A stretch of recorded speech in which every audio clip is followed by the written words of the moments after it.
In our Chapter 1 file, we've got a worksheet called Convert Formulas to Values. Column A has some problems. We've got uppercase, which isn't exactly a problem, but we don't care for it. We've got spacing issues. And in column B, here's a formula in cell B2 and in the other cells that uses two functions you might be familiar with. The trim function gets rid of unnecessary leading and trailing spaces, and if there are multiple consecutive interspaces, we see that in row 3 there, it gets rid of those as well too. Proper simply capitalizes the first letter of each entry and any letter that follows punctuation or space. So what we've got in column B is cleaning up the data, and we like the look of that. But we don't want to keep the results in column A. We want to keep the results of column B. Now, the standard way to do this is not that lengthy, but there is a great shortcut here. How do we do this in a standard way? In effect, what we want to do is to take the data in column B and copy it, so we could right-click and copy or press Control-C, then go into cell A1 and right-click, go to Paste Special. You can also get here, by the way, with the keystroke shortcut, Control-Alt-V. Control-V is paste, Control-Alt-V is paste special. And what would we do here? Paste values. Click OK, and column A is all cleaned up. We could get rid of column B.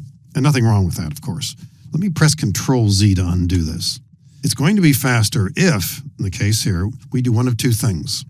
After selecting column B, remember, these are the ones with formulas in them, with the right mouse button, we can point to any edge. Top edge, right edge, makes no difference.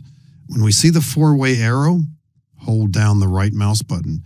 I'm going to drag this into column A, and as I let go of the right mouse button, menu pops up, copy here as values only. Looks good, and what do? Simply get rid of column B, we're all set. What's in cell A2?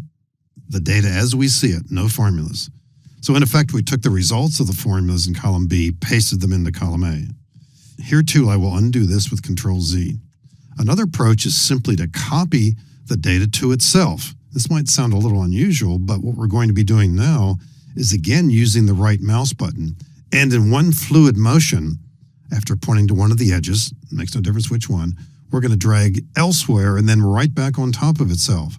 So I'm going to drag into column C and then right back into column B with the right mouse button. Let go of the right mouse button, copy here as values only.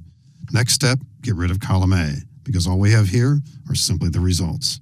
So you can imagine using this in a variety of different ways. There too, I'll undo it because we might want to come back and consider another way as well too.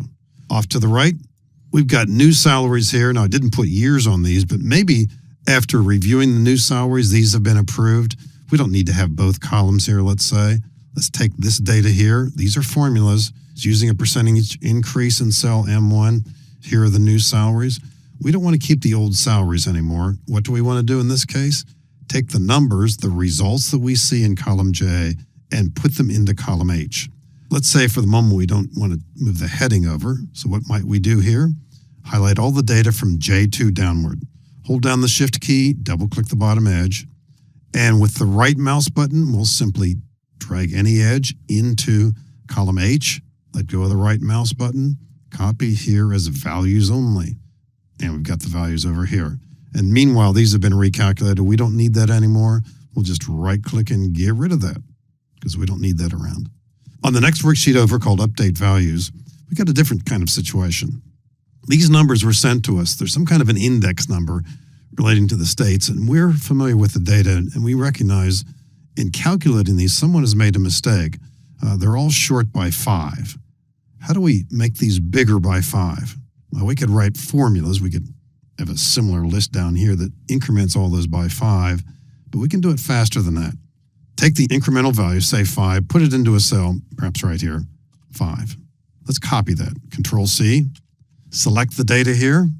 We're going to go to Paste Special, and a keystroke shortcut for that, Control-Alt-V, paste, add. We're going to be adding 5 to each of these. Keep an eye on a couple of the numbers. The 250s there will go to 55. The 37 below it go to 42, and so on. They've all changed. There are no formulas in sight. We don't need the 5 anymore. Get rid of it.